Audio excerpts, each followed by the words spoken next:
Selamat siang. Shalom Bapak Ibu. Mau lihat gedung pastor yang baru?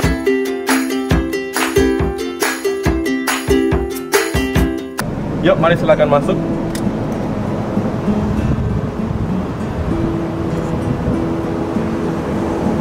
Bapak Ibu yang dikasihi Tuhan, sebelum kita menuju pastor yang baru, perlu kita perhatikan saat ini di gedung gereja kita masih mengadakan beberapa kegiatan untuk latihan online dan juga untuk ibadah online. Kalau diperhatikan di sini semuanya harus mengikuti protokol pemerintah, harus tetap memakai masker, harus berjarak, dan tidak lupa untuk cuci tangan. Oleh karena itu mari kita masuk, mari kita akan melihat bersama-sama.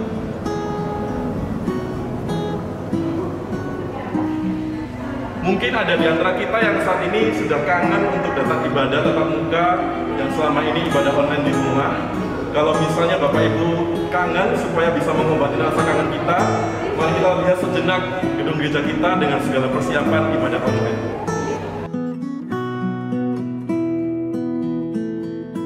Kalau kita perhatikan di sini banyak sekali peralatan yang digunakan untuk latihan dan juga rekaman yang selama ini mungkin kita mengikuti ibadah itu hanya di rumah saja.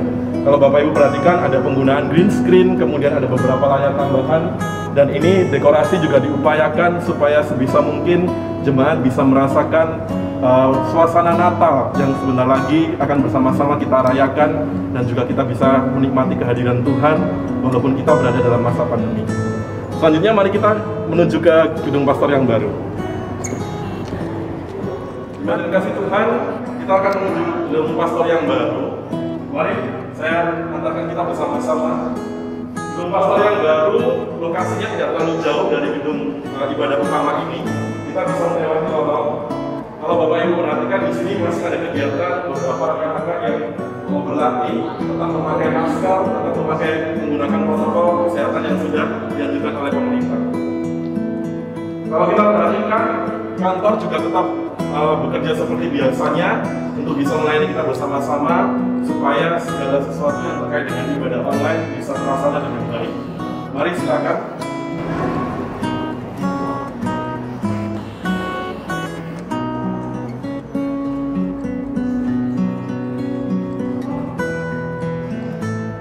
Untuk saat ini perpustakaan dan juga ruang pengajar belum difungsikan karena masa pandemi segala sesuatunya masih dilakukan juga secara online. Nanti suatu saat kita akan bersama-sama bisa bertemu dan bersama-sama bisa ibadah secara tatap muka di gereja ini. Mari kita akan melanjutkan ke pastor yang baru.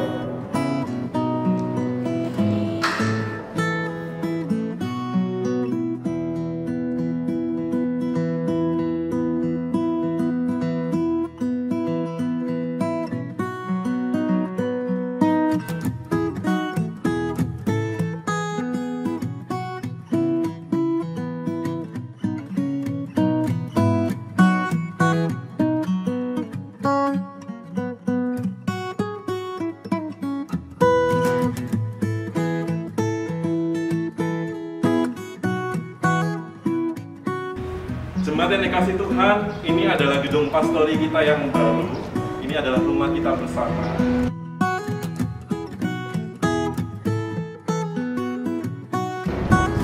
Gedung ini terdiri dari 2 lantai. Nanti sebentar lagi kita akan melihat bersama-sama. Ada lantai yang pertama dan juga lantai yang kedua. Yuk, mari kita masuk ke dalam.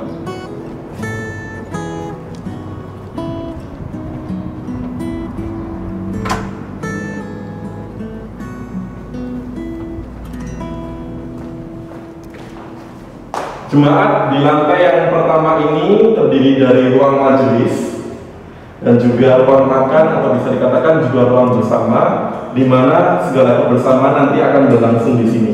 Mari kita akan melihat bagian dalam dari ruang majelis ini.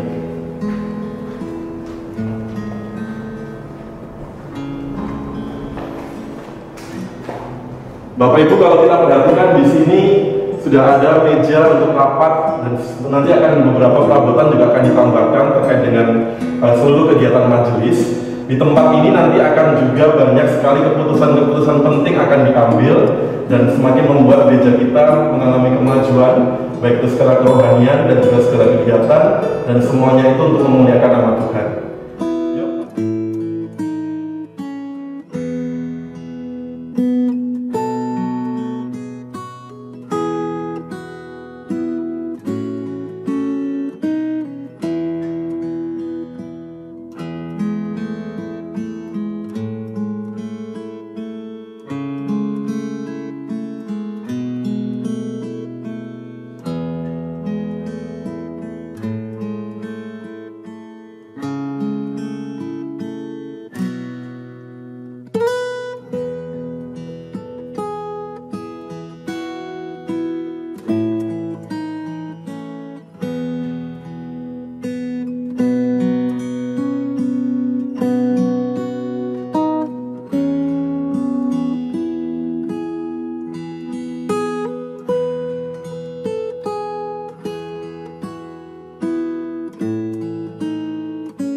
Yuk, mari bersama-sama kita akan melihat lantai 2 dari gedung ini.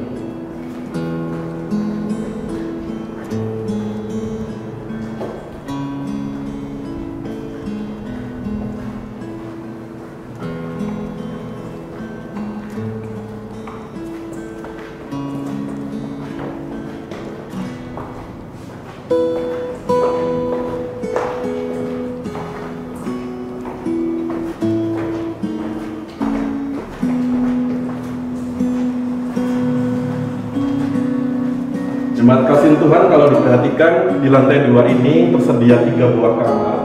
3 buah kamar ini nantinya akan dihuni oleh beberapa lose-lose, mungkin ada mahasiswa praktek atau hamba Tuhan tamu, dan kamar-kamar ini akan digunakan supaya mereka bisa beristirahat dan juga untuk persiapan di dalam pelayanan.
Ya, kamarnya cukup nyaman bukan, Bapak Ibu? Kalau diperhatikan di sini sudah disediakan banyak hal yang sangat cukup sekali untuk bisa memberikan kenyamanan dan juga supaya membuat setiap pelayan Tuhan itu bisa melayani dengan maksimal.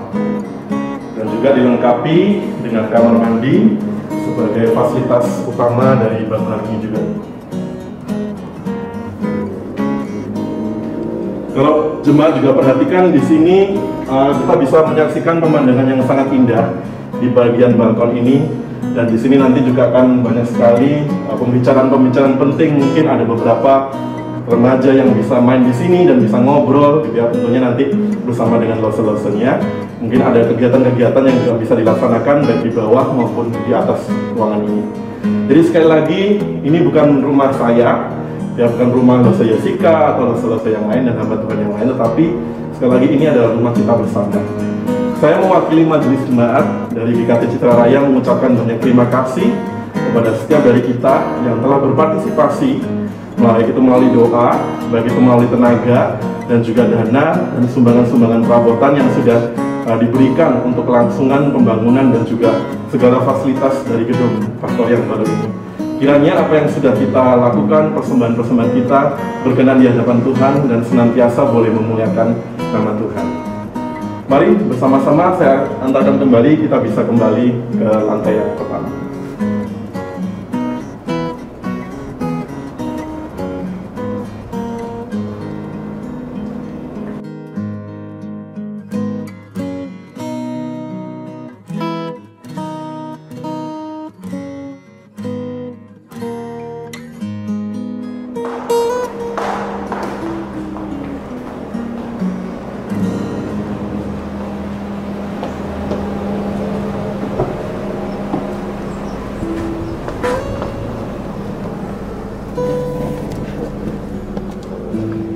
Terima kasih Bapak Ibu sudah berkunjung di gedung pastor yang baru. Tetap semangat, tetap boleh beribadah online di rumah, jangan bosan-bosan. Suatu saat nanti tetap doakan supaya kita bisa berkumpul di tempat ini, bisa ibadah tatap muka, bisa kembali melayani bersama, bisa berkomunitas kembali, tetap memakai masker, tetap cuci tangan, tetap berjarak sebisa mungkin. Kalau tidak ada keperluan, jangan keluar dari rumah ya masing-masing. Tetap doakan supaya gereja ini tetap menjadi berkat bagi kita semua. Biarlah segala sesuatu yang sudah diselenggarakan secara online bisa memberkati kita dan membuat kita semakin dekat dengan Tuhan. Sampai ketemu, dan senantiasa kiranya damai sejahtera dan sukacita dari Roh Kudus boleh hadir dan juga memberkati kita semua.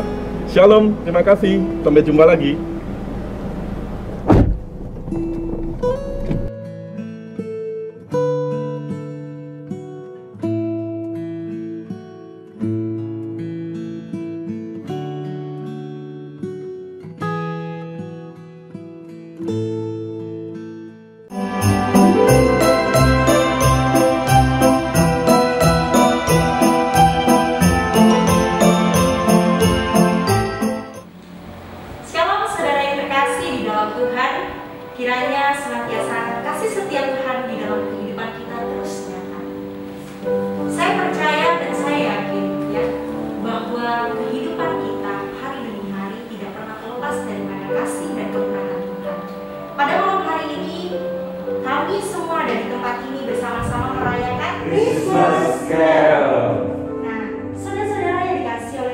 kita tahu bahwa setiap tahunnya kita mungkin merayakan Christmas Carol, berkunjung ke teman kita, berkunjung ke kerabat kita, berkunjung ke saudara-saudara kita.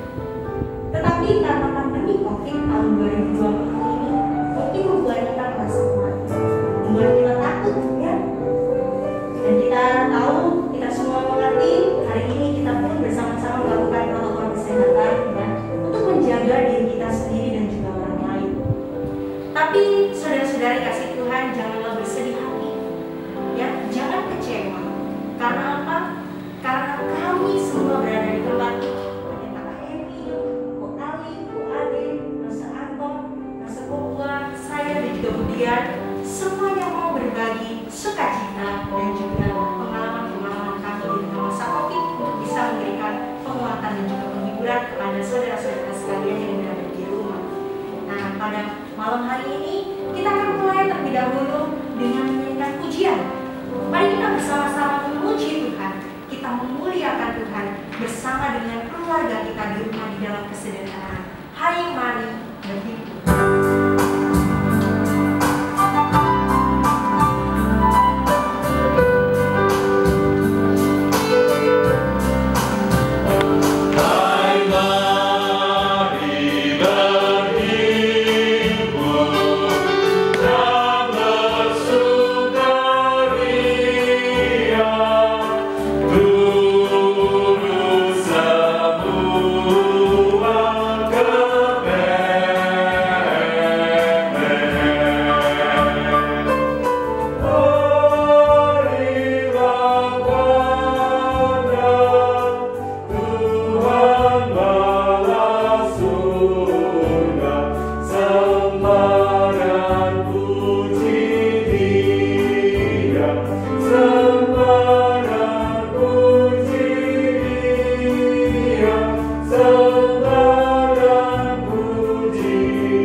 Tetapi Natal yang sesungguhnya adalah bahwa Kristus diam di dalam hati setiap kita. Nah, saudara-saudara yang dikasih Tuhan, pada malam hari ini, saudara-saudara kita yang berada di tempat ini tidak hanya ingin memberikan pujian, tetapi kita mau berbagi. Ya, berbagi apa? Yaitu berbagi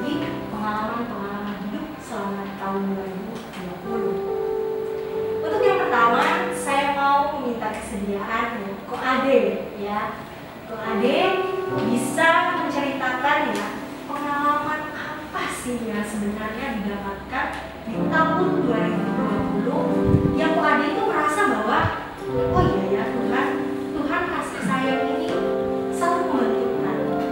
Kira-kira Ko Ade bisa cerita nih sama kita semua ya, biarlah kita menikmati ya, bisa mendengar sedikit. Mungkin satu yang saya rasa sih lebih ke untuk lebih sering menyembah Tuhan ya. Jadi saya sekarang nggak tahu kenapa saya nggak bisa bilang enggak untuk datang ke gereja jadi singer. Waktu dadaan pun saya nggak bisa bilang enggak gitu, susah sekali bilang enggaknya. Jadi saya untuk sekarang ini sih dalam pembentukan karakter saya mungkin Tuhan buat saya jauh lebih dekat dengan yang lain. Satu pengalaman berharga dari Ko Ade adalah di masa pandemi ini justru Tuhan mengajarkan satu hal yang mungkin tidak gampang ya dan mudah, yaitu dekat dengan Tuhan. Melalui panggilan pelayanan di masa pandemi tentunya tidak mudah, saudara-saudara, tetapi Tuhan memberikan kesempatan kepada Ko Ade untuk bisa melayani Tuhan di rumah Tuhan. Nah, untuk itu terima kasih Ko Ade sudah berbagi dengan kita semua. Kiranya menjadi pengalaman juga untuk saudara-saudara kita yang berada di rumah, melihat dan menyaksikan Ko Ade bisa lebih dekat dengan Tuhan. Kenapa tidak memberikan motivasi supaya kita pun bersama-sama lebih dekat dengan Tuhan. Nah, untuk selanjutnya silakan kepada Ko Ali. Nah, Ko Ali silakan berbagi dengan kita ya, pengalaman apa sih yang Ko Ali rasakan? Oh iya, Tuhan thanks ya, terima kasih ya kalau Tuhan ini membentuk saya. Selama COVID saya banyak dikasih Tuhan kesempatan untuk merenungkan sebenarnya apa sih arti pelayanan yang sesungguhnya. Selama ini mungkin saya terlalu banyak pelayanan hingga merasa cuma rutinitas. Dengan adanya COVID ini saya banyak refleksi diri apa sebenarnya pelayanan itu. Itu aja, tapi ini bermakna ya. Kenapa saudara-saudara saya bilang itu bermakna? Karena ternyata orang yang banyak pelayanan pun bisa merasakan ya, betapa dan mempertanyakan pada masa pandemi, apakah pelayanan yang sudah dikerjakan dan dilakukan ini merupakan satu bentuk rutinitas saja, ataukah memang Tuhan mengirimkan di situ? Terima kasih untuk Pak Ali ya, untuk malam hari ini membuka hati kita juga. Kita mulai bertanya terhadap diri Tuhan selama melayani ya, apakah itu merupakan satu rutinitas saja, ataukah memang Tuhan menginginkan ya kita mengerti arti pelayanan itu seperti apa. Terima kasih. Nah, selanjutnya tadi kita sudah mendengar dari Pak Ade sebagai seorang singer di gereja ya. Kita dengar dari Pak Ali sebagai seorang pemusik di gereja. Sekarang kita mendengar ya pengalaman dari siapa ya? Maunya yang mana? Mas Anton, silakan. Iya, kalau saya mungkin ini ya, karena pelayanan di kemudian remaja dalam masa pandemi ini, tentu saya belajar bahwa hamba Tuhan itu sesungguhnya nggak hanya harus cakap berkorban, karena dituntut kreativitas.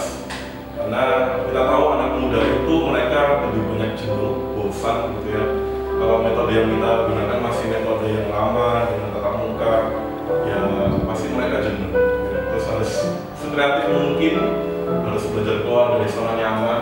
Ya, kreatif itu artinya apa? Karena pandemi semuanya harus online gitu ya. Jadi harus benar-benar belajar media sosial, mungkin harus sedikit-sedikit punya ilmu nge-vlog kayak gitu ya. Harus bikin gimana supaya firman Tuhan itu tidak hanya sekedar mereka pandang itu hanya sekedar buku, tapi firman Tuhan itu hidup, firman yang hidup, dan mereka bisa mengalami perjumpaan dengan Tuhan. Selain harus kreatif, saya selaku hamba Tuhan di pemuda remaja, saya belajar untuk sabar. Ya, apalagi menghadapi anak-anak muda, saya tahu mereka stres. Dengan online, kalau mereka stres, teman-temannya juga ikut stres, sama-sama stres karena merasa kita nggak bisa ngapa-ngapain, karena sama mereka harusnya bisa cangkruan, bisa keluar, itu bisa masuk kan. Tapi dalam masa pandemi semuanya harus terbatas. Mereka harus dibatasi dengan layar, dengan perlu HP dan sebagainya. Bersabar ini mungkin lebih juga bagi yang mereka melayani, karena tidak semuanya itu jemaat hanya mengikuti di rumah, tetapi ada pelayan-pelayan ibadah online, dan sebagainya. Itu mereka harus datang ke gereja. Bersabar itu kadang gini, hamba Tuhan juga harus memberikan teladan, mengedukasi juga jemaat pelayan Tuhan itu supaya mereka tetap taat protokol kesehatan.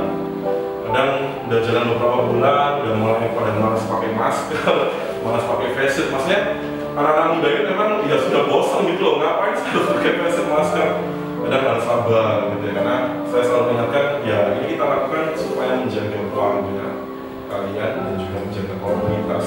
Kalau kita sendiri sudah abai, kita saling ini nggak jaga, ya nanti kita akan menyesal ya kalau misalnya ada keluarga kita yang terkena atau mungkin lingkup pelayanan kita juga terkena. Kadang mereka udah mulai sedikit tanda kutip berontak gitu ya, dan nggak mau pakai ini, terus rasanya itu nggak tahan, harus ketemu, harus ngobrol, makan bareng gitu ya, tapi harus ingatkan, harus bicara dan sebagainya. Jadi harus banyak kesabaran sih. Tapi bersyukur saya masih punya kesabaran. Dan kalau yang nggak sabar ya, ya banyak yang mendekatkan diri dan bukan gitu, karena Tuhan ingatkan ya kita sendiri juga harus bisa tetap sabar bermasker, tetap patuh protokol pemerintah. Jadi kalau saya sih dua hal itu sih yang saya rasa cukup susah bagi beberapa hamba Tuhan zaman sekarang yang harus untuk bisa kreatif dan juga harus sabar. Terima kasih Mas Anton ya. Mas Anton ini adalah hamba Tuhan di atas saya ya, saudara-saudara. Saya belajar dari Mas Anton kreativitas, kesabaran di dalam menuntun dan membimbing anak-anak muda. Mas Anton sudah memberikan satu penjelasan bahwa kreativitas itu sangat dituntut sekarang ya, dan kesabaran itu harus dimiliki. Nah, hai kamu anak-anak muda ya, ternyata hamba Tuhan kalian ini juga ada struggle ya, ada sesuatu hal yang juga perlu kita sama-sama ya untuk bisa membangun motivasi kita untuk selalu hidup dengan Tuhan, walaupun ada pasang, ada surutnya. Terima kasih Rosa Anton, Tuhan senantiasa bisa menguatkan Rosa Anton ya dalam membimbing anak-anak muda dan juga remaja. Nah, sekarang saya mau bertanya kepada Mbak ini dia. Beliau adalah seseorang yang harus menjadi panutan ya, di dalam gereja kita ya, Bapak Gembala kita. Silakan Pendeta Emil berbagi pengalaman kita. Pengalaman yang luar biasa menurut pendapat saya adalah sering kita mengajak jemaat, ayo datang ke gereja, ayo datang beribadah gitu ya, dari pihak hamba Tuhan, dari pihak aktivis mengajak orang-orang untuk datang ke gereja. Tapi dalam masa pandemi ini ada sesuatu luar biasa. Jemaat banyak yang tanya, kapan saya bisa ke gereja? Jadi terbolak-balik ya. Kita ini menyarankan, ayo dalam masa pandemi ini di rumah saja beribadahnya, ya, sama keluarga, sama orang sisi rumah, jaga kesehatan. Tetapi banyak jemaat ngomong, kapan kita buka, kapan kita gereja? Kita udah rindu banget. Nah, sebetulnya hal-hal seperti inilah yang harus terjadi dalam hidup kita. Rindu bertemu dengan Tuhan, rindu bertemu dengan teman-teman Tuhan, dan itu bisa dilakukan di rumah. Ya, jadi bukan bergantung tempatnya. Rindu datang kepada Tuhan itu bisa di rumah, bisa di gereja, bisa di mana saja. Yang harus kita ubah adalah kita makin dekat pada Tuhan di dalam keadaan apapun. Jadi saya bisa menangkap isi hati jemaat yang rindu datang ke gereja adalah sebetulnya rindu untuk beribadah kepada Tuhan. Untuk sementara ini sabar dulu, ya, sabar dulu. Beribadahlah di rumah, buat persekutuan yang indah bersama keluarga. Karena mungkin ini kita alami tidak 100 tahun sekali, mungkin sekali dalam seumur hidup kita ya. Gunakan kesempatan ini dengan sebaik-baiknya. Saya pun demikian. Dengan keluarga di rumah nikmati jarang-jarang. Tetapi satu hal yang perlu kita sadari, Kita semakin rindu datang pada Tuhan, semakin mau dekat sama Tuhan. Itu pengalaman saya bagaimana jemaat rindu sekali untuk datang pada Tuhan, dan ini membuat saya sebagai gembala sidang sangat berbahagia. Karena di dalam masa pandemi ini orang justru makin dekat kepada Tuhan. Demikian Ustaz. Ya, terima kasih kepada gembala kita ya, Pendeta Emil yang sudah Tuhan berikan kepercayaannya untuk bisa mengiring setiap kita, setiap domba-domba yang ada, untuk diingatkan kembali dekat dengan Tuhan, menjadi sebuah yang penting di dalam kehidupan kita. Walau terbatas kita tidak bisa datang ke rumah ibadah, tetapi biarlah hati kita tetap tidak berubah. Nah, sekarang yang terakhir rasa kita yang cantik. Ya, siapa? Yaitu Rasa Kowa ini mau menyampaikan sharing pengalamannya pakai bahasa apa? Bahasa Mandarin. Bahasa Mandarin nanti saya terjemahkan ya setelah di bawah. Oke? Silakan Rasa Kowa, boleh menyampaikan pengalaman apa sih di tahun 2020 yang buat Rasa Kowa? Oh, terima kasih Tuhan, Tuhan duduk saya. 在这2020年的当中，我非常感到上帝是何等的爱我，爱我们的家人，爱我们的弟兄姊妹。当我们可以感受到他是那么的与我们亲近，虽然他的宝座在天上，但是他的恩惠、他的慈爱却随着我的脚步，使我感受到他是何等的爱我们。从年初到年终，我都感受到他的同在，我感受到我有力量，我有智慧。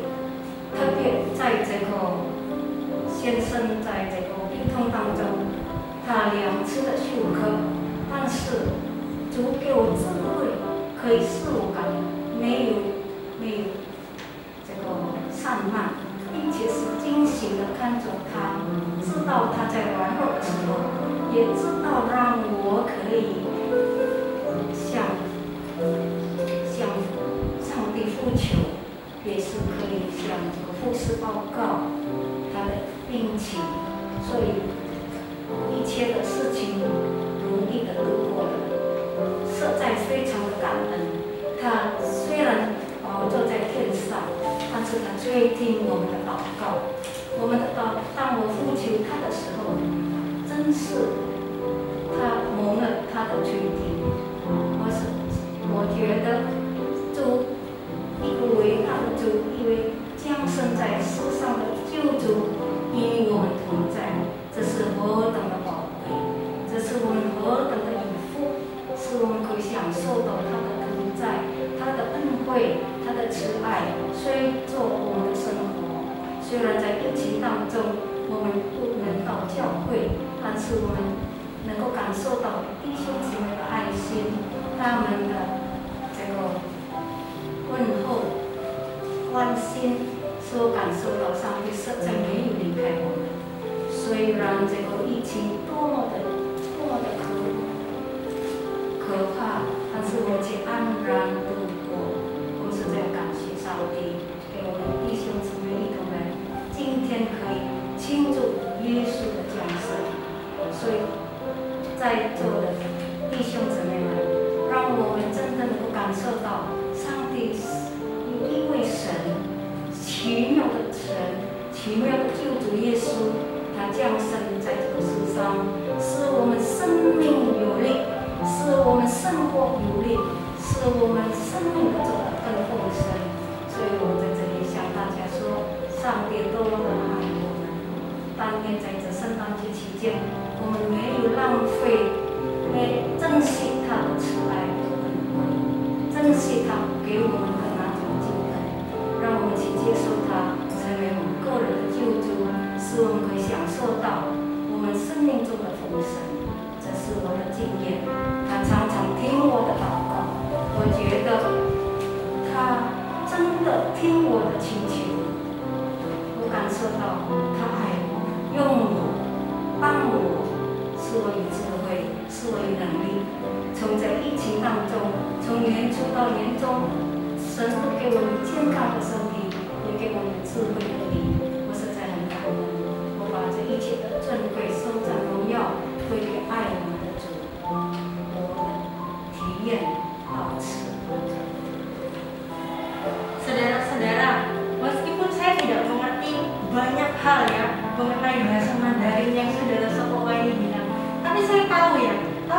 2020 itu ternyata Tuhan itu mengasihi Rasulullah. Tuhan itu mencintai keluarganya Rasulullah. Tuhan itu tidak pernah apa? Tidak pernah membiarkan ya Rasulullah dan juga keluarganya ya di dalam pemeliharaan Tuhan ya Rasulullah dan juga keluarga bisa melihat bahwa Tuhan itu benar-benar menopang kehidupan mereka. Nah, ada hal-hal yang mungkin kita rasakan di dalam kehidupan kita ya, sama dengan segala pengalaman-pengalaman kita. Ada rasa pahit, ada duka, ada sesuatu yang Tuhan di tahun ini kok seperti ini ya, tidak bisa seenak dulu. Haruskah seperti ini? Banyak pertanyaan kepada Tuhan. Tetapi melalui pengalaman-pengalaman, cerita demi cerita kehidupan saudara-saudara kita tempat ini memberikan kepada kita ya, memberikan kepada kita penghiburan. Biarlah setiap kita boleh senantiasa mengingat hidup dekat dengan Tuhan, karena Tuhan sangat-sangat mencintai kita. Tuhan tidak pernah tinggalkan ataupun membiarkan kita. Mari bersama-sama kita akan memujikan kembali ya, pujian untuk kita semua, yaitu kabar.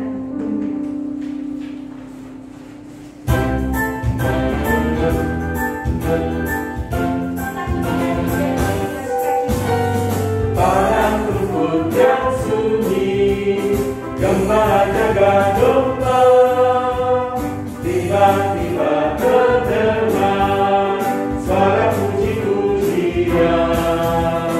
Malaikat bernyanyilah, bawa kabar gembira, Yesus Kristus telah lahir dalam kota Betlehem. Ini kabar gembira bagi manusia. Kabarkan ke seluruh bumi pada hari ini. Mari kita bersorak, puji mulia baginya. Damai bagi manusia, mulia bagi Allah.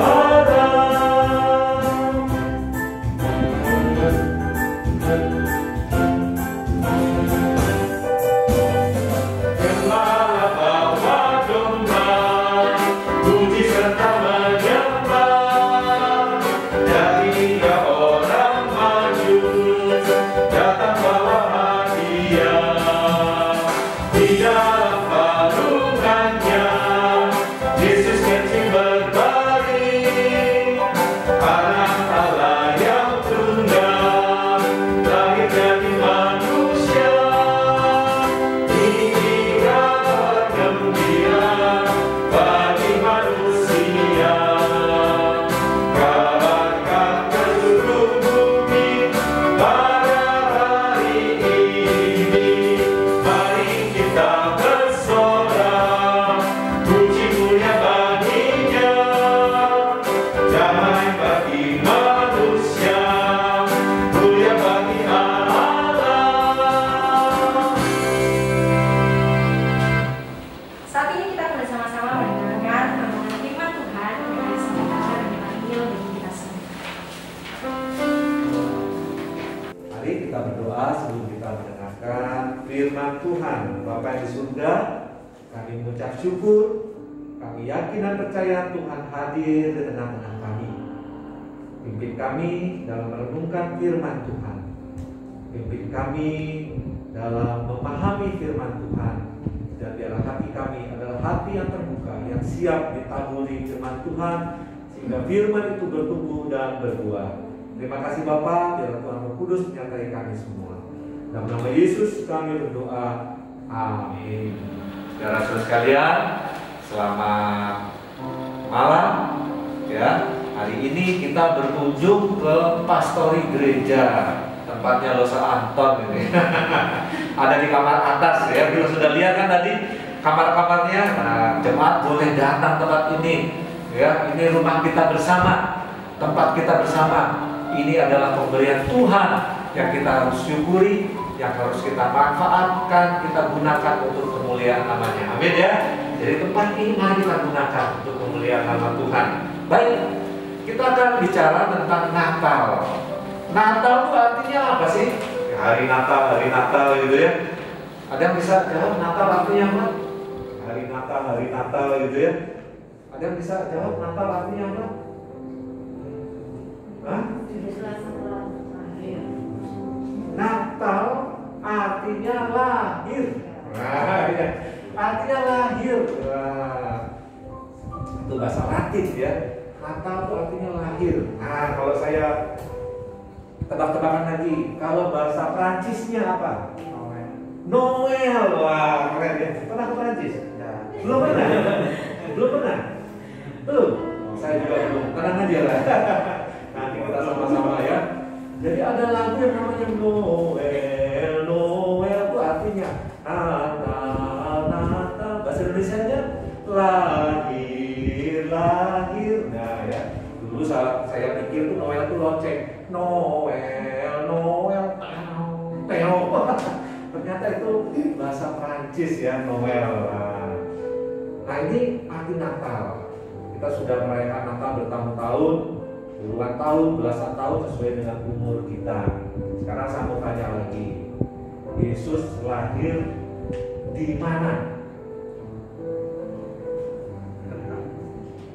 Ada bisa jawab? Yesus lahir di mana? Bethlehem, kotanya Bethlehem. Benar, saudara ya. Mereka pintar-pintar semua. Sekarang lebih tepatnya lagi di mana? Di kota Bethlehem, terus di Palungan. Ada yang lain? Kandang. Ada yang lain? Ya. Ya. Firman Tuhan mengatakan Yesus lahir di Palungan, ya, di Palungan. Nah dari kata Palungan itu orang lalu menafsirkan, oh Palungan itu paling dekat di kandang. Nah, jadi Yesus lahir di kandang, itu penafsiran. Tapi yang jelas firman Tuhan berkata dari Lukas 2 ayat 6, ketika mereka di situ, artinya di kota Bethlehem, tibalah waktunya bagi mereka itu bersalin, dan ia melahirkan seorang anak laki-laki, anak yang sulung. Lalu dibungkusnya dengan lampin dan dibaringkannya di dalam palungan, karena tidak ada tempat bagi mereka di rumah penginapan.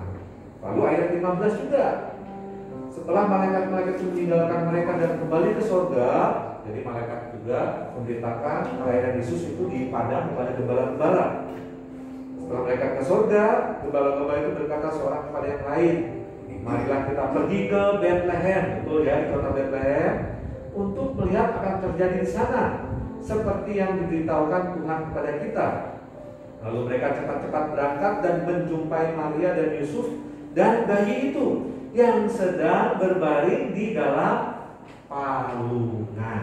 Ya, dari informasi ini, lalu ahli-ahli kitab, teolog menyimpulkan palungan itu paling dekat atau paling pantas tempatnya di kandang, ya, karena palungan itu berkaitan dengan tempat makanan binatang. Dan dalam sejarah yang namanya palungan itu memang di kandang, dan kandangnya orang zaman dulu itu terletaknya di gua. Biasa dalam bentuk gua, yang mungkin juga ada bentuk dari papan kayu, mungkin ada juga, tapi kebanyakan di gua. Oleh karena itu gambar-gambarnya yang sekarang kita tahu itu kandangnya ada di gua. Dalam gua itu ada apa? Palungan. Dan menurut penelitian, palungan itu bukan dari yang seperti kita lihat ya, dari kayu itu kecil pas untuk bayi Yesus gitu ya. Itu imajinasi kita. Jadi palungan itu nempel di tembok gua. Karena palungan itu berbentuk batu yang ditatah ya, dan ditatah jadi tempat makan binatang. Jadi tempat binatang itu makan ada tembok gua seperti itu. Ya, itu penafsiran. Tetapi yang kita tahu, menurut firman Tuhan, Yesus diletakkan di dalam palungan. Nah, ini yang penting. Kira-kira kalau Los Anton, Los Jessica ya sudah tunangan, selamat Los ya. Sebentar lagi mau menikah. Nanti kalau punya anak, tega nggak ditaruh di palungan? Oh, nggak pernah ya. Gak akan pernah ada. Sejak zaman dulu palungan itu bukan bukan tempat bayi yang baru dilahirkan, walaupun dikasih rumput enak itu enggak ada orang tua tega membaringkan anaknya di dalam palungan, tidak ada. Jadi itu situasinya darurat, situasinya emergency, karena di firman Tuhan katakan tidak ada tempat untuk menginap, tidak ada tempat untuk melahirkan, penginapannya sudah penuh. Kita tahu Bethlehem dipenuhi dengan orang-orang dari luar kota karena apa? Ada sensus. Nah, ada sensus dan semua harus kembali ke kampung halamannya. Dalam keadaan emergensi itu, Yusuf dan Maria mereka dari kota Nazaret, ya, kota Nazaret ke Galilea, ke Bethlehem, itu jaraknya jauh. Sampai di sana karena perjalanannya jauh, lelah, darurat mereka. Maria tiba-tiba melahirkan, ingin melahirkan dan dia melahirkan. Tidak ada tempat yang bisa menampung mereka. Penginapan sudah penuh. Mungkin saudara-saudaranya juga datang semua, sehingga tidak ada tempat kamar untuk Maria. Yang kita harus pahami di sini, bagaimana mungkin orang yang mau melahirkan, membaringkan, setelah melahirkan bayinya ditaruh di palungan? Berarti itu orang-orang tidak berbelas kasihan pada orang yang mau melahirkan. Ada orang melahirkan harusnya, kamu lebih penting, kamu lebih membutuhkan kamar daripada saya. Tapi tidak ada orang seperti itu, sehingga Maria harus membaringkan anaknya di palungan. Dan palungan itu memang di kandang, saudara-saudara, ya, di kandang. Aneh juga kalau palungannya ada orang yang memberikan kamarnya gitu, palungannya ditaruh di kamar, ya nggak beres juga ya, palungan kotor. Mau dicuci kayak apa ya tetap kotor. Nah, ini masalah. Jadi dalam peristiwa kelahiran ini banyak orang menutup hati dengan orang yang mau melahirkan. Banyak orang yang tidak peduli dengan kesusahan orang. Ini mengingatkan kita ya, Natal sebetulnya adalah kepedulian. Natal seharusnya memperhatikan. Kita selama ini bertahun-tahun Natal itu pesta, bersukacita, ya. Tapi pada Natal tahun ini kita harus peduli pada orang lain. Kita harus memperhatikan orang lain. Kita membuka hati dengan kesusahan orang lain. Wah Pak, kita juga susah nih. Ya, kita juga susah ya, semua susah. Tetapi kualitas orang Kristen adalah apa? Mengasihi. Jangan sampai dengan alasan susah, mereka susah, kita susah, lalu yang namanya kasih tidak saling memperhatikan lagi. Tidak. Justru pada saat inilah kualitas orang Kristen harus dinyatakan bahwa kita tetap mengasihi, tetap mempedulikan, tetap memperhatikan orang lain. Amin, saudara. Ya. Nah, sekarang saya mau tanya lagi. Adik, kenapa merayakan Natal? Sudah rutinitas ya. Ya, jawaban yang jujur. Tiap tahun ya Natal tuh harus ada bagi orang Kristen ya. Kira-kira ya. Natal itu, kelahiran Yesus itu, apakah diperintahkan Tuhan untuk dirayakan di dalam Alkitab? Ada nggak dalam Alkitab? Rayakanlah hari kelahiran Tuhan Yesus. Ada nggak? Nggak ada ya. Ali, kenapa harus dirayakan? Orang nggak ada perintahnya. Mungkin kalau nggak ada kelahiran, nggak ada kematian. Wah, ini menjadi pendeta ini ya. Nggak ada kelahiran, nggak ada kematian. Wah, ini sudah menghubungkan dengan soteriologi, keselamatan. Bahwa dalam kematian Yesus itu ya menghapus dosa-dosa manusia gitu ya. Wah, oleh karena itu bertobatlah. Siapa percaya akan diselamatkan? Coba gayanya. Oke, baik. Kalau tidak ada kelahiran, maka tidak ada kematian. Justru disinilah memperingati kesengsaraan Tuhan Yesus itu Tuhan Yesus perintahkan. Ya kan, memperingati kesengsaraannya. Inilah darahku, inilah tubuhku. Tuhan Yesus ngomong apa? Peringatilah ini sesering mungkin sebagai peringatan akan aku. Itu yang diperintahkan ya, betul ya. Nah, tapi dalam Alkitab tidak ada tuh namanya rayakanlah Natal sebagai peringatan dengan akan aku. Nggak ada dosa ya, nggak ada ya, dosa nggak ada ya, pasti ya. Nah, memang tidak diperintahkan, tidak ada. Tetapi merayakan Natal adalah perwujudan iman kita. Iman yang bagaimana? Bahwa yang namanya Mesias, yang namanya Kristus, yang namanya Yesus itu yang akan menyelamatkan manusia, yang akan menghapus dosa-dosa manusia itu sudah dinubuatkan dalam perjanjian lama. Firman Tuhan sudah menubuatkan. Itu adalah iman kita bahwa dia akan lahir. Iman kita juga bahwa yang sudah dinubuatkan itu sungguh-sungguh lahir ke dunia. Dilahirkan oleh seorang perawan yang namanya Maria. Dia sungguh-sungguh dikandung kira-kira berapa bulan? 9 bulan. Jadi seperti manusia. Karena Allah itu datang ke dunia, ya, menjelma, berinkarnasi jadi manusia, dan dia melakukannya seperti manusia. Bukan dikandung 3 hari lalu lahir. Enggak. Ini iman kita. Jadi kelahiran Yesus kita imani benar. Yesus masuk ke dalam dunia, ke dalam sejarah manusia, bukan mitos, bukan cerita-cerita.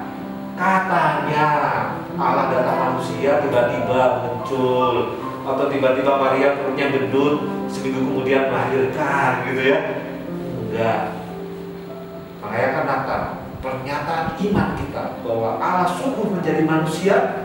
Dia dikandung 9 bulan, lahir dari seorang perawan Maria. Ya, ini penting untuk pernyataan iman. Dan firman Tuhan ngomong, dia dibaringkan di dalam palungan, tempat yang nggak layak sebetulnya, tempat yang nggak pantas. Tapi itulah dunia menolak penciptanya. Dia datang ke dunia dan ditolak oleh yang harusnya menerima dia sebagai pencipta. Tetapi sesungguhnya Yesus mau datang ke tempat yang lebih kotor dari yang namanya palungan, yang namanya kandang. Yang tempat yang paling kotor yang Yesus mau tuju. Jadi palungan, kandang itu bukan apa-apa sebetulnya. Karena ada satu tempat yang Yesus mau datang ke situ. Kira-kira kemana? Di mana, Besa? Hatimu kotor? Ya. Oh iya. Tapi saya kotor. Yes. Hati manusia, di mana yang namanya iri, dengki, hawa nafsu itu muncul dari hati semua. Dan Yesus tuh mau datang ke situ. Karena manusia itu penuh dengan dosa, hati manusia penuh dengan dosa, kotor ini minta ampun. Tapi sesungguhnya Tuhan Yesus mau datang ke situ. Jadi yang namanya kandang dan namanya palungan, tempat yang kotor itu bukan apa-apa. Tuhan Yesus mau langsung lagi ke tempat yang paling kotor, yang penuh dengan dosa. Disitulah Yesus mau masuk ke hatiku, ke hati saudara-saudara yang kotor itu. Dosa sudah ngaku hatinya kotor. Ya, tapi Yesus mau membersihkannya. Jadi apa yang harus kita lakukan? Bukalah hatimu, bukalah hatimu supaya Tuhan Yesus masuk ke dalam hatimu, membersihkan yang kotor, menghapus dosa-dosa, sehingga apa? Natal tahun ini kita layak di hadapan Tuhan. Amin. Kalau kita tidak layak di hadapan Tuhan, percuma kita merayakan Natal. Percuma kita menyanyikan hai dunia gembiralah, karena itu semua ilusi, menipu diri sendiri. Hai dunia bergembiralah, karena Yesus datang masuk ke dalam hatimu untuk menghapus dosamu sehingga kau mendapatkan hidup kekal. Amin ya saudara. Jadi pesan Natal hari ini, tahun ini, bukalah hatimu. Masuk biarlah Allah, yaitu Yesus Kristus, masuk membersihkan, memulihkan, menyembuhkan, dan menyelamatkan karena dosa-dosa sudah dihapuskan dari hidupku, dari hidup manusia yang percaya kepada-Mu. Amin. Ayo kita doa. Tuhan Yesus, terima kasih hari ini Tuhan tolong kami untuk memahami bahwa Engkau mau memasuki hati kami, tempat terkotor. Tapi Tuhan mau masuk. Tuhan, kami buka hati kami.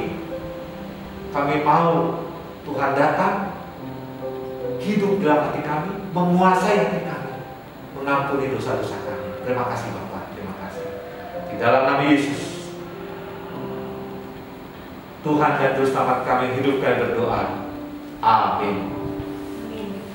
Ya, saudara-saudara yang dikasihi oleh Tuhan, kita sudah mendengar mendengarkan firman Tuhan pada malam hari ini. Ya, siapakah kita? Siapakah kita di hadapan Tuhan? Ya, orang yang berdosa, orang yang hatinya kotor, orang yang pikirannya buruk, bahkan bobrok sekalipun. Ternyata di Natal ini bukan berbicara tentang pohon Natal yang cantik, ya, yang indah, yang ditata dengan rapi, dengan ornamen-ornamen selama ini. Tetapi apa? Tuhan tidak menuju kepada hal itu, tetapi Tuhan menuju pada hatimu dan kepada hati kita semua. Nah, saudara-saudari kasih Tuhan, mari kita kembali, ya, menggaungkan, kita kembali mau memuji Tuhan, ya, kita mengabarkan akan Dia di dalam kehidupan kita. Kabarkanlah Yesus.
Kita akan bersama-sama pada saat ini, ya, mengucapkan, ya, kepada saudara-saudara kita yang berada di rumah, yaitu selamat hari Natal dan juga tahun baru. Dan kita juga bersama-sama akan menyanyikan selamat hari Natal. Mari kita kembali